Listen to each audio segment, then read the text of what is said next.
हाँ, नमस्कार। आज का न्यूज पॉइंट। अभी बहुत सारी चर्चाएं शो से पहले ही आजकल शुरू हो जाती है, क्योंकि जैसे मैंने कहा भाई, केजरीवाल साहब जो है हर चीज की मोरालिटी का झंडा उनके पास है, केजरीवाल साहब के पास। तो अब एक तो कानूनी, मैं कल से समझा रहा हूं, अब 2 दिन हो गए आप लोगों को बताते हुए कि एक तो कानूनी मामला है, दिल्ली पुलिस ने कार्रवाई की है उनके मंत्री के ऊपर। जो बड़ा प्रश्न है जो कल भी उठा, उसको आज बड़े पैमाने पर मैं आज उठाना चाहूंगा, वो ये है कि अब तक क्यों इंतजार कर रहे थे। कल मैंने आपको बाकायदा पढ़ के सुनाया कि इनकी जो स्क्रीनिंग कमेटी में इन्होंने ही लिखा था उम्मीदवारों का चयन कैसे होगा। तो उम्मीदवारों के चयन में इनको तो उन्होंने साइड में रख दिया, लेकिन मंत्रियों के चयन में कितनी दिक्कत आई, और उसके बाद पूरा मसला सामने है। दूसरी बात जो मैंने कल रखी, मैं अपने फैन पेज को आज देख रहा था, आप लोगों का बहुत बहुत शुक्रिया, कस के आपने मेरी आलोचना की और उसको गौर से मैं पढ़ रहा था। बड़ा अभिनंदन करता हूं आप लोगों की आलोचनाओं का, और कोशिश करूंगा कि आप ऐसे ही मेरे काम को देखते रहें और आलोचना ज्यादा करें। तो कल मैंने एक मुद्दा उठाया था कि साहब 5 साल केजरीवाल, नारा था ना, पोस्टर सब दिल्ली में लगे होते थे ना, 5 साल केजरीवाल, 5 साल केजरीवाल। दूसरा क्या था, जनता के सीएम। ठीक है, बीजेपी के अपने प्रश्न है, मिक्सअप मत करिए, फीडबैक आपका सर्वोपरि है, आप जनता हैं, आपसे ताकतवर कोई नहीं है। तो जनता के सीएम। फिर कल मैंने सिसोदिया साहब को सुना, ये क्या हो रहा है, मंत्री है वो। तो अब केजरीवाल साहब जनता के सीएम, कानून की कार्रवाई अगर तोमर के खिलाफ हो रही हो, जो कि कानून की नजर में, मैं नहीं हूं इसको तय करने वाला, तो वो जो है वो मंत्री है, मंत्री के खिलाफ ऐसा हो रहा है, मंत्री के खिलाफ ऐसा हो रहा है, मंत्री के खिलाफ। कल इतनी बार सुनना मैंने दिन भर में कि मंत्री के खिलाफ कैसा हो रहा है। अब मंत्री जी का इस्तीफा हो गया, हमने तो नहीं कराया ना, आपकी पार्टी, आपका फैसला। भारतीय जनता पार्टी पर आरोप यह है, कल सिसोदिया साहब ने कहा इमरजेंसी जैसे हालात हैं। आलोक मेहता जी हमारे साथ मौजूद हैं, बहुत सम्मानित मेरे पत्रकार मित्र हैं, मुझसे बहुत ज़्यादा वरिष्ठ, इमरजेंसी देखी है इन्होंने। पुरुषोत्तम अग्रवाल जी मौजूद हैं, तो इन लोगों से मुझसे मत, नहीं तो कई बार आप, एक आध व्यक्ति ने ये भी लिखा था कि भाई साहब आपकी बातें सुन के ऐसा लगता है आपने 1857 भी देखा। नहीं भाई, मैंने नहीं देखा, आलोक जी ने देखा है, पुरुषोत्तम जी ने देखा है, इनसे। अच्छा, वो आपने भी नहीं देखा, इतने बूढ़े हम लोग नहीं। नहीं, मैं मजाक कर रहा हूं। तो गंभीर मसले पर हम वापस आते हैं, हम पूछेंगे, क्योंकि ये सीरियस सवाल है। बीजेपी के सवाल कम नहीं होते। इससे पहले कि आप कोई प्रतिक्रिया लिखे, मैं स्पष्ट कर दूं, बीजेपी के लिए प्रश्न कम नहीं होते, लेकिन सवाल यह है कि फिर कानूनी, कल भी, अच्छा आपने एक फीडबैक में यह भी लिखा है, मैं ज्यादातर आपके फीडबैक पे एक कार्यक्रम कर रहा हूं आज कि साहब स्मृति ईरानी से जुड़े आप सवाल क्यों नहीं पूछते। कल भी मैंने उठाया कि बिल्कुल पूछे जाए वो सवाल, कोई दिक्कत नहीं है उसमें, लेकिन इसका मतलब ये नहीं है कि ये जो आपको छवि का नुकसान आज हो रहा है, तोमर साहब की डिग्री का मसला, ये आज का नहीं है, पहली बात। दूसरी बात, पिछले 2 दिनों में तमाम मुद्दों को मिलाने की कोशिश की गई, एक किस्म की खिचड़ी बनाने की कोशिश की गई, जिससे मैं बिल्कुल इत्तेफाक नहीं रखता। तीसरी बात कि एक, जब मैंने इनके स्क्रीनिंग कमेटी के डॉक्यूमेंट को आपको कल पढ़कर सुनाया था, तो उसमें उन्होंने साफ साफ कहा था कि अगर कोई पुलिस जांच ना भी हो, जनता की तरफ से आने वाली जानकारी पर अगर कोई कार्रवाई हो रही है या जानकारी आ रही है, तो हम ऐसे उम्मीदवार को बिल्कुल खड़ा नहीं करेंगे। अब जितनी भी जानकारी तोमर जी के मसले में आई है, वो आरटीआई के माध्यम से आई है। मैं फैक्चुअल पोजीशन आपको बता रहा हूं, फिर भी वो बने रहे। आज की स्थिति अलग है, और आज उनको आखिरकार इस्तीफा देना पड़ा अपने पद से, या दिलवाया गया, जैसा कि सियासत में होता है। सबसे पहले ये रिपोर्ट देखिए। ना, जो मुझे फंसाया जा रहा है, अभी मैं नैतिकता के आधार पर इस्तीफा दे रहा हूँ। अभी बिल्कुल इसको केस को जीत के आऊंगा, इसके बाद फिर पार्टी में काम करेंगे। कौन है साजिश की? सरकार, केंद्र की सरकार, बीजेपी की सरकार, और सब लोग हैं। दिल्ली के पूर्व कानून मंत्री जितेंद्र तोमर ने पुलिस हिरासत में दिल्ली से फैजाबाद का सफर तय किया। यहाँ पुलिस उन्हें राम मनोहर लोहिया विश्वविद्यालय ले गई। तोमर का दावा है कि उन्होंने 1988 में यहाँ से बीएससी की, जिसकी डिग्री 2011 में निकाली, लेकिन विश्वविद्यालय ने फिर उनके दावे को खारिज कर दिया।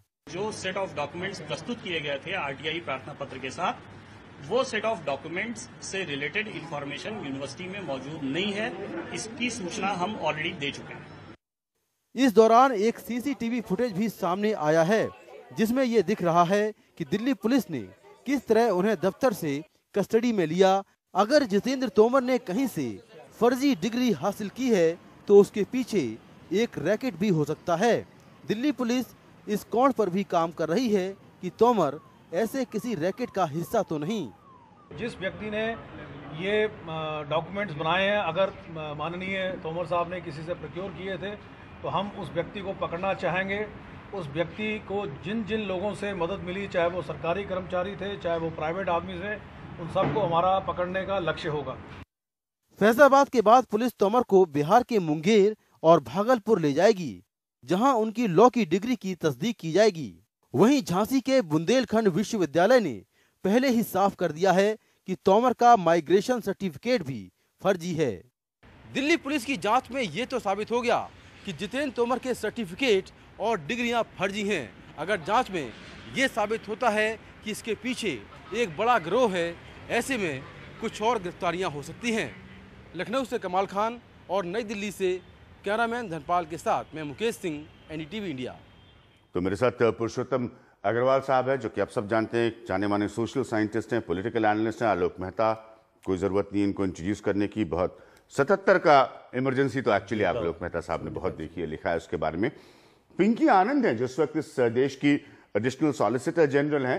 कानून को लेकर बहुत सारे प्रश्न आम आदमी पार्टी उठा रही है, कानूनी कार्रवाई को लेकर बीजेपी से, और मैं उम्मीद करूंगा कि पिंकी आज उसके जवाब दे। और आशीष खेतान हैं, जो कि आम आदमी पार्टी के नेता हैं। हम पहले तोमर साहब के मसले पर ही चर्चा करेंगे, लेकिन बीच में एक खबर आ रही है, उसका हम जिक्र कर ले और फिर हम वापस आते हैं जितेंद्र तोमर के इस्तीफे और उनके फेक डिग्री प्रॉब्लम पर। इन्हीं सब के बीच दिल्ली के पूर्व कानून मंत्री, एक और पूर्व कानून मंत्री सोमनाथ भारती के खिलाफ उनकी पत्नी ने दिल्ली महिला आयोग में शिकायत दर्ज कराई है। सोमनाथ की पत्नी ने उन पर घरेलू हिंसा, डोमेस्टिक वायलेंस और मारपीट की शिकायत दर्ज कराई है। महिला आयोग ने सोमनाथ भारती को समन जारी किया है। 26 पन्नों की शिकायत में सोमनाथ भारती पर कार मांगने का आरोप लगाया गया है। वहीं यह भी आरोप है कि जब वो 7 महीने की गर्भवती थी तो उन पर सोमनाथ भारती ने कुत्ता छोड़ दिया था। आरोप है कि सोमनाथ भारती उन्हें और बच्चों के खर्च के लिए पैसे नहीं देते। ये आरोप है। इसका हम सिर्फ जिक्र करें। रविश रंजन के पास हम चल सकते हैं। रविश, कुछ और डिटेल्स हैं इसके बारे में जो आपके पास हो?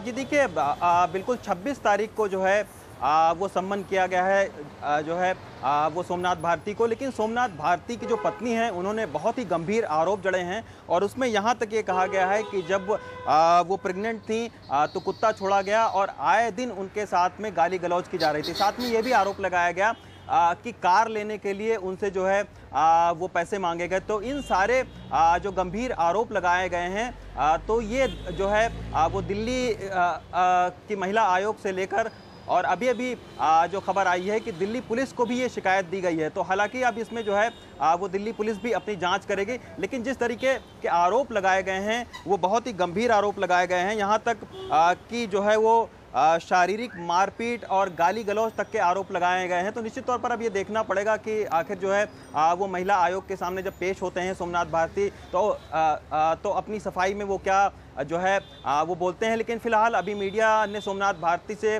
जो है वो सवाल पूछने की कोशिश की, लेकिन सोमनाथ भारती ने इस पर कोई जवाब नहीं दिया। जबकि आम आदमी पार्टी का ये कहना है कि ये उनका आपस का मामला है, इससे जो है वो पार्टी को कोई लेना देना नहीं है। लेकिन निश्चित तौर पर जिस तरीके के आरोप लगे हैं सोमनाथ भारती के ऊपर में वो काफी गंभीर आरोप हैं। अभिज्ञान रविश, कार्रवाई के हिसाब से क्या होगा, अगर आप जल्दी से बता सकते हो? जैसे मैंने कहा कि फिर हम तोमर साहब के मसले की तरफ बढ़ेंगे। आम आदमी पार्टी का अभी कहना है कि ये उनके परिवार का मसला है। कार्रवाई के हिसाब से, क्योंकि वापस ये आयोग इसकी बात जांच करेगा, वो अपनी सफाई देंगे भारती साहब, और फिर ये वापस दिल्ली पुलिस को आना होगा मसला बाकी मसलों की तरह। जी देखिए, अगर जो है वो महिला आयोग ने अपनी प्राथमिक जांच पे ये सारी बातें सही पाई तो महिला आयोग जो है वो दिल्ली पुलिस को ये कह सकता है कि आप सोमनाथ भारती को गिरफ्तार करिए इस पूरे मामले पर। और जहां तक बात कार्रवाई की है तो दिल्ली पुलिस भी अपने स्तर पर ये जांच करेगी कि आखिर क्या ये सारे जो आरोप लगाए गए हैं ये सही है कि नहीं है, क्योंकि अभी जो उनके खिलाफ में आरोप बनते हैं कि जो है वो शारीरिक तौर पर उत्पीड़न करने के और गाली गलौज के, दहेज का भी आरोप उनके ऊपर में है। तो निश्चित तौर पर इन सारे आरोपों पर बहुत ही जो है वो गंभीर सजा है, और ऐसे में ये देखना पड़ेगा कि आखिर दिल्ली पुलिस की जांच में क्या क्या पाया जाता है। ठीक है, तो ये बड़ा दिलचस्प होगा देखना कि इस मसले में भी दिल्ली पुलिस की जांच में क्या क्या पाया जाता है। हम वापस आते हैं अब तोमर साहब के मसले पर। उसके अभी तक के घटनाक्रम को मैं जल्दी से दोहरा दूं, फिर मैं पिंकी आनंद को सबसे पहले समय दूंगा। अब नंदकिशोर गर्ग जी भी हमारे साथ हैं। ये भारतीय जनता पार्टी के दिल्ली के पुराने नेताओं में से हैं। सबसे पहले कानूनी तौर पर इस मसले को उठाने वाले जितेंद्र तोमर के वो नंदकिशोर गर्ग साहब हैं। अभी तक जो खबरें आ रही हैं, अखबारों की रिपोर्ट्स हैं, वो ये हैं कि जिन जिन यूनिवर्सिटीज की तरफ जांच हो रही है कि ये पता करने के लिए कि डिग्री फेक है या नहीं, उनकी तरफ से असेसमेंट नकारात्मक है। अब हम आते हैं बीजेपी पर जो आरोप है आम आदमी पार्टी का। पिंकी आनंद, क्या ये सब कुछ कानून के दायरे में हुआ? कल केटीएस तुलसी साहब का इसी में मेरे शो पर यह कहना था कि नहीं, कानून के हिसाब से ये नहीं हुआ है। पिंकी, मुझे समझ नहीं आई कि किस बात का जवाब देने की अब जरूरत रह गई है। जी, फिर भी आप एक्सप्लेन करिए। मैं जानना चाहूंगा, आप कानून अच्छे से समझती हैं, आप एक्सप्लेन करिए, बताइए। जी जी जी जी। नहीं मैं बिल्कुल, अगर कोई गुनाह करता है, अगर कोई डॉक्यूमेंट्स को फैब्रिकेट करता है, चाहे वो आम आदमी हो, चाहे आम आदमी पार्टी का भागीदार हो, चाहे मिनिस्टर हो, वो क्रिमिनल ऑफेंस बनता है 468 के 471 में। एंड इन्हीं प्रोविजंस के अंडर कॉन्स्पिरेसी के साथ साथ तोमर जी के खिलाफ एक्शन लिया गया है। इसलिए इस पे क्या बात हो सकती है जब फौजरी है, और अभी तो इनफैक्ट जो रिपोर्ट्स आ चुकी हैं शायद उसमें यही कहा गया है कि ये डॉक्यूमेंट्स फैब्रिकेटेड हैं, तो पुलिस उसमें एफआईआर दर्ज करे, ये पुलिस की ड्यूटी है। बार काउंसिल ऑफ इंडिया ने कंप्लेंट दी, कंप्लेंट के आधार के ऊपर अगर केस बनता है तो पुलिस की ड्यूटी है कि वो एफआईआर रजिस्टर करे। अगर पुलिस एफआईआर नहीं रजिस्टर करती तो बल्कि उसके खिलाफ एक्शन हो सकता है। एक बात। जहां तक दूसरी बात है तहकीकात की, इन्वेस्टिगेशन, पुलिस की ड्यूटी अगेन ये है कि अंडर द लॉ उनको इन्वेस्टिगेशन करनी है, जांच पड़ताल करनी है, ना केवल डॉक्यूमेंट्स की, लेकिन ये डॉक्यूमेंट्स कहाँ बने, किसने बनाए, किसके और ऐसे डॉक्यूमेंट्स कुछ और भी हैं या नहीं है। इसलिए ये सब प्रोसीजर अभी आपके सामने चल रहा है। पिंकी, मैं इसलिए पूछ रहा हूं कि चार्ज कल मनीष सिसोदिया ने, जो कि डेप्यूटी चीफ मिनिस्टर हैं, उन्होंने ये लगाया कि कल मैं उनको सुन रहा था कि क्या वो माफिया है, किस तरह से आपने रात को उनको रातों रात अरेस्ट कर लिया, उसके बाद आपने ये इजाजत नहीं ली स्पीकर से। तो ये सब मसले बनाए जा रहे थे कानून के दायरे से। पुलिस कमिश्नर को भी कल मैंने क्लियरली सुना, उन्होंने कहा जो भी हमारे कानून के अधिकार में है वो हमने किया। तो आम आदमी पार्टी सीधा सीधा ये स्टैंड ले रही है कि आप कानून को उनके लोगों को तकलीफ पहुंचाने के लिए इस्तेमाल कर रहे हैं। ये उनका चार्ज है पिंकी आनंद आप लोगों के ऊपर।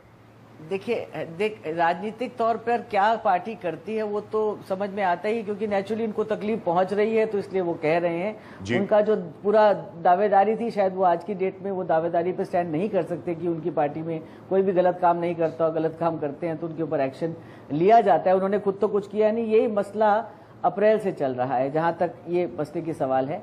और ये फॉर्जरी और फैब्रिकेशन का जहां तक सवाल है, जब established at least prima facie evidence के ऊपर पुलिस का काम है उसको इन्वेस्टिगेट करना, पुलिस का काम है एफआईआर दर्ज करना, पुलिस का काम है फर्दर ये पता लगाना और कितने लोग कॉन्स्पिरेसी में हैं, पुलिस का काम है अगर केस बनता है तो अरेस्ट करना।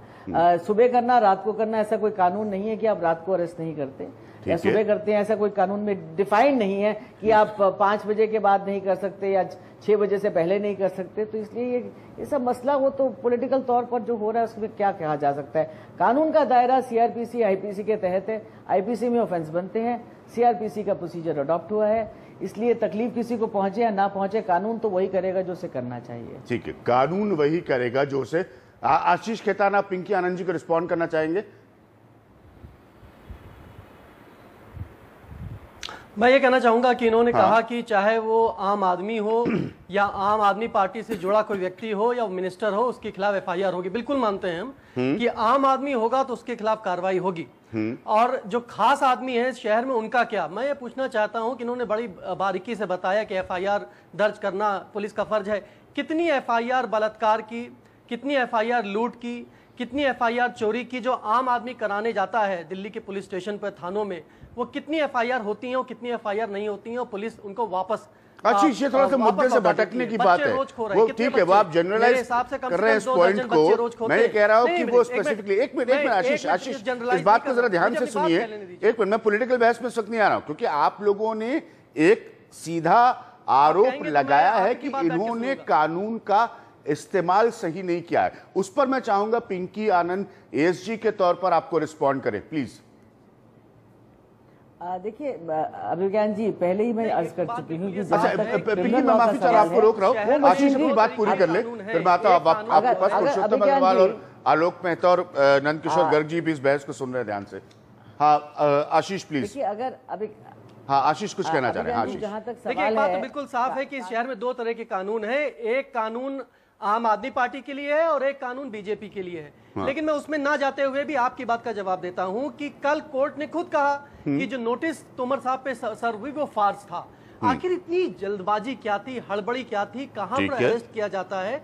पिंकी आनंद को खुद पता है कि सुप्रीम कोर्ट की गाइडलाइंस हैं कि किन तरह के हालातों में, किस तरह के केसेस में अरेस्ट बिल्कुल जरूरी बनता है। वो बात में उसमें ना भी जाते हुए, ये चलिए कल की खबर हो गई। मैं जानना चाहता हूं जो इन्होंने कहा कि इस शहर में जब भी दिल्ली पुलिस के पास कोई जाता है कि उसका बच्चा खो गया, कि उसकी बच्ची गायब हो गई पार्क से, कि उसकी बच्ची गायब हो, उसकी बच्ची के साथ बलात्कार हो गया, उसकी घर में किसी महिला के साथ छेड़खानी हो गई, कितनी बार एफआईआर करती है दिल्ली पुलिस और कितनी बार इंसाफ दिलाती है, कितनी बार अरेस्ट करती है, कितनी बार सजा दिलवाती है, कितने केसेस में सजा दिलवाती है? ये बता दें एएसजी के तौर पर कि इस शहर में दिल्ली पुलिस का ट्रैक रिकॉर्ड क्या है। हत्या के मामलों में कितने केसेस सुलझा पाती है, कितने नहीं सुलझा पाती है। आशीष खेतान, मैं यहाँ पर नंदकिशोर गर्ग को ला रहा हूँ। आऊंगा, मैं पूरा समझ लूंगा आप सब लोगों को, क्योंकि एक मिनट, ये मसला पुराना है।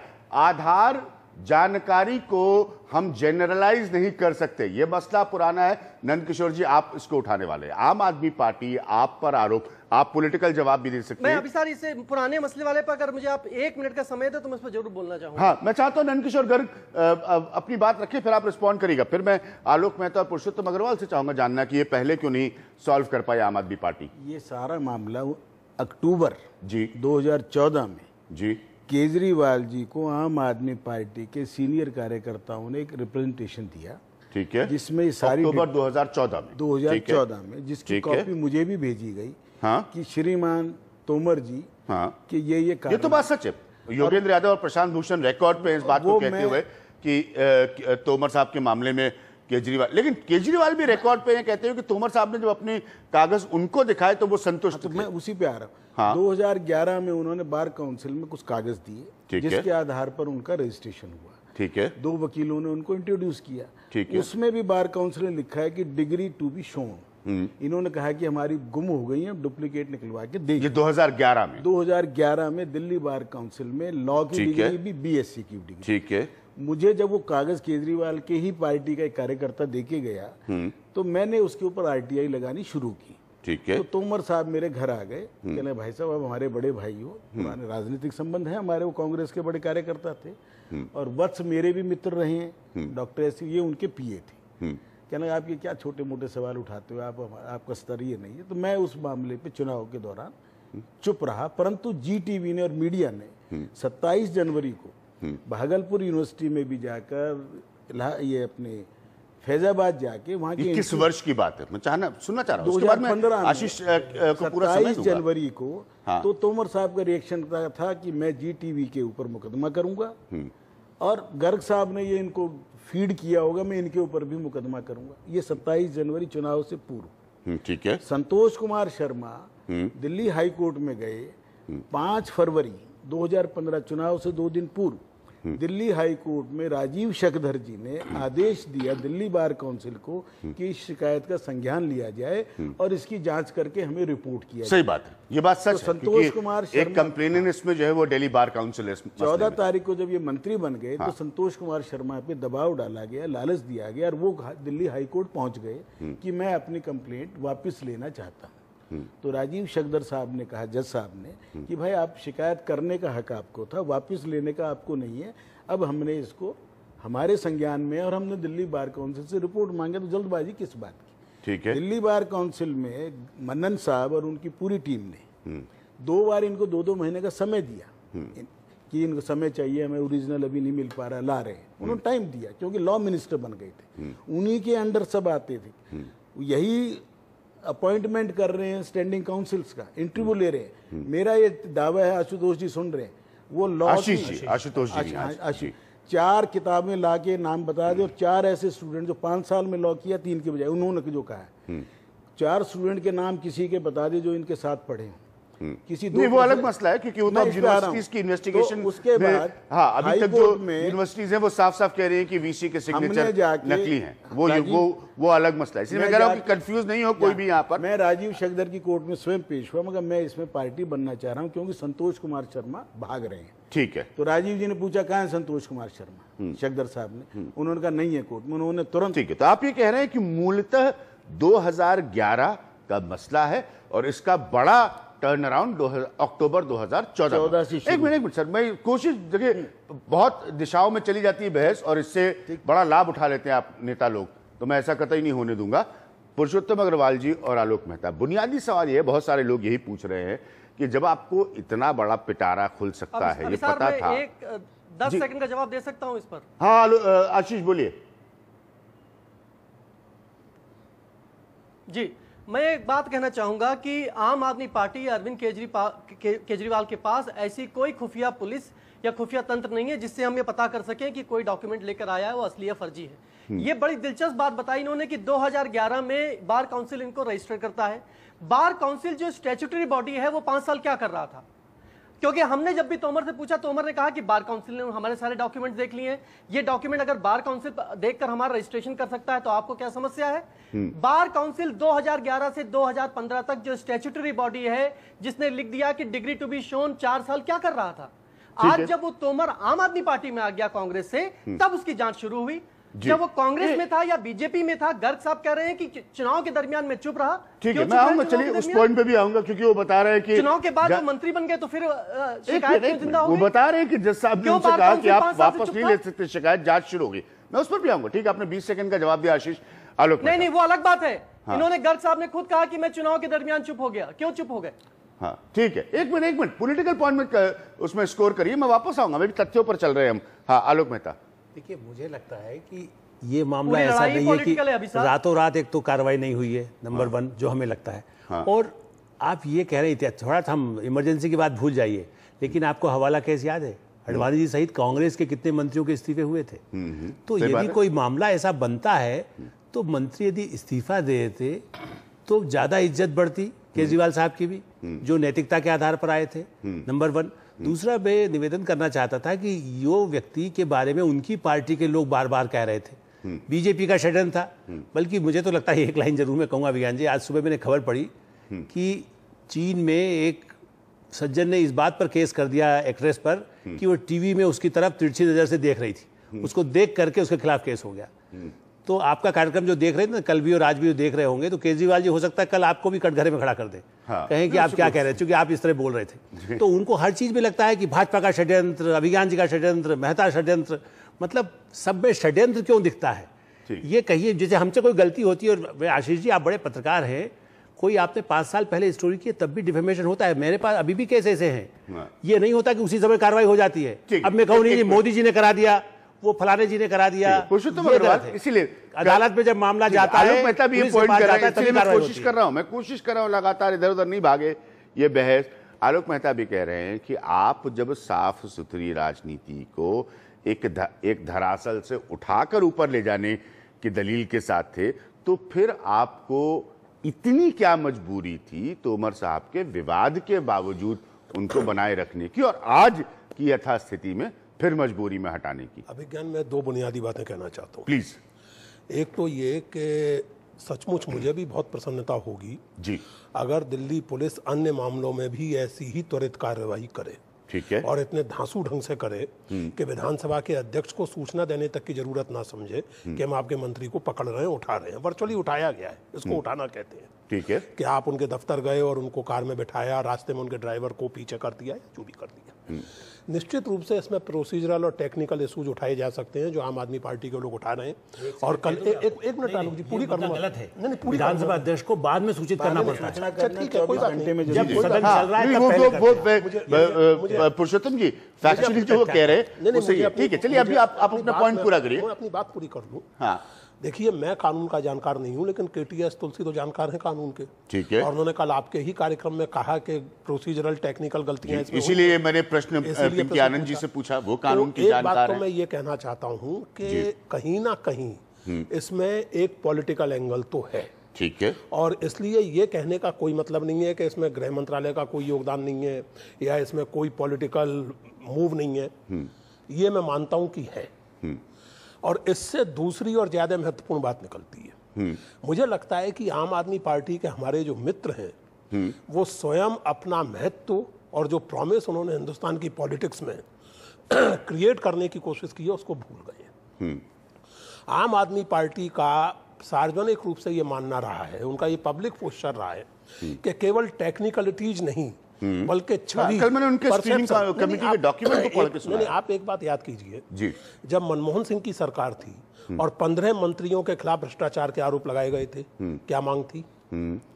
मांग ये थी कि इनको हटाइए, ये स्वतः बनाई, अपनी चार्जशीट लेकर आए थे उनके खिलाफ, जांच कराइए। जी, मैं ये जानना चाहता हूं, मुझे नहीं पता कि जितेंद्र तोमर की डिग्रियां फर्जी हैं या वास्तविक हैं, मुझे नहीं पता कि उनको फंसाया जा रहा है या नहीं फंसाया जा रहा है, लेकिन अगर स्वयं पार्टी के भीतर इस बात को लेकर के बेचैनी है, अब तो अब आपने उनको निकाल दिया, लेकिन अगर योगेंद्र यादव और प्रशांत भूषण कह रहे हैं और भी लोग कह रहे होंगे, मैं समझ नहीं पाता कि श्री जितेंद्र तोमर को मंत्री बनाने की मजबूरी क्या थी जब ये विवाद खड़ा हो गया।